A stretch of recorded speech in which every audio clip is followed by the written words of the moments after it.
अमित शाह ने गोपालगंज से किया बिहार में चुनावी शंखनाद। केंद्रीय गृह मंत्री अमित शाह ने लालू प्रसाद के गढ़ गोपालगंज से बिहार में चुनावी शंखनाद कर दिया।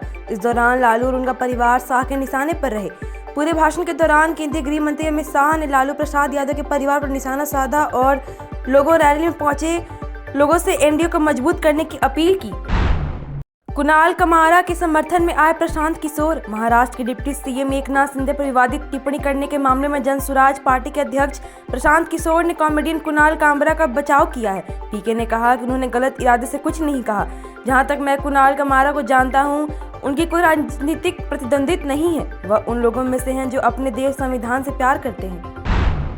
पटना में गांधी मैदान में पढ़ी गई ईद की नमाज। सीएम नीतीश कुमार ने की शिरकत। पूरे बिहार में ईद की धूम है। राजधानी पटना समेत बिहार के कई जिलों में ईद की नमाज अदा की जा रही है।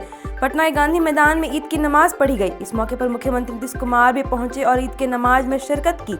सीएम नीतीश ने ईद पर प्रदेश एवं देशवासियों को, विशेषकर मुस्लिम भाई बहनों को हार्दिक बधाई और शुभकामनाएं दी। बीजेपी नेता शाहनवाज हुसैन का बड़ा बयान। बीजेपी नेता शाहनवाज हुसैन ने एआईएमआईएम प्रमुख असदुद्दीन ओवैसी के वक्फ संशोधन बिल के विरोध पर कहा कि उनकी पार्टी में इस्तेहादुल है, लेकिन वो इससे जुड़ा हुआ कोई काम नहीं करते, सिर्फ लोगों को भड़काने और नफरत फैलाने का काम करते हैं। शाहनवाज हुसैन ने ओवैसी पर निशाना साधते हुए कहा कि देश में अगर हिंदू मुस्लिम के बीच कहीं भी तनाव होता है तो उसके पीछे ओवैसी की पार्टी होती है। उनकी जहरीली जुबान से तनाव होता है।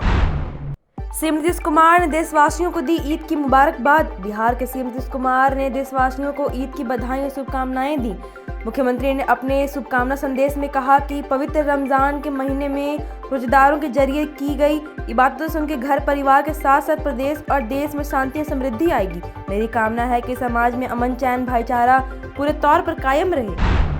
2151 शिक्षकों के लिए बड़ी खुशखबरी। पत्नी के जिले में मिली सशर्त पोस्टिंग। पता चले कि जिन 2151 पुरुष शिक्षकों का तबादला हुआ है, उनकी पत्नियां भी सरकारी स्कूलों में शिक्षक हैं। अब ये शिक्षक अपनी पत्नी के साथ जिले में काम कर सकेंगे। ये कदम न सिर्फ इन शिक्षकों के लिए सुविधाजनक है, बल्कि उनके पारिवारिक जीवन को भी आसान बनाएगा। यह तबादला उन शिक्षकों के लिए किसी तोहफे से कम नहीं, जो लंबे समय से इस दिन का इंतजार कर रहे थे। मधुबनी आए एनडीए के 3 बड़े नेता। बिहार में चुनाव से पहले सियासी हलचल बढ़ती नजर आ रही है। एनडीए के 3 बड़े नेताओं ने सोमवार को मधुबनी पहुंचकर इसमें इजाफा कर दिया है। ऐसे में सियासी गलियारों में कई तरह कयास लगाए जाने लगे हैं।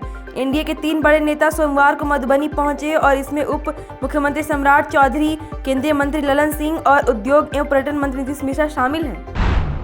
वक्फ बिल पर विरोध के बीच नीतीश के करीबी गुलाम गौस की लालू से मुलाकात। बिहार में इसी साल विधानसभा चुनाव होना है। चुनाव से पहले मुख्यमंत्री नीतीश कुमार के बेहद करीबी कहे जाने वाले जेडीयू एमएलसी गुलाम गौस की अचानक लालू प्रसाद यादव से मुलाकात काफी चर्चा में है। ईद के मौके पर सोमवार को अचानक जेडीयू एमएलसी गुलाम गौस राबड़ी देवी के आवास पर पहुंचे। यहाँ गुलाम गौस ने लालू प्रसाद यादव से मुलाकात हुई। झारखंड में कांग्रेस ने अगले 5 साल के लिए रोड मैप किया तैयार। प्रदेश कांग्रेस प्रभारी के राजू 6 दिनों तक झारखंड में विभिन्न स्तरों पर पार्टी पदाधिकारियों और नेताओं के साथ बैठक की। उन्होंने कहा कि प्रदेश कांग्रेस के नेताओं और कार्यकर्ताओं को अगले 100 दिनों के लिए कार्य आवंटित किया गया है। उन्होंने कहा कि अगले 5 साल तक पार्टी नेता कार्यकर्ता कैसे काम करेंगे, इसका रोडमैप तैयार किया गया है। जमशेदपुर में महीनों कैसे छुपा रहा, पीछे कौन? अनुज कन्नौजिया एनकाउंटर पर सोरेन सरकार से बीजेपी।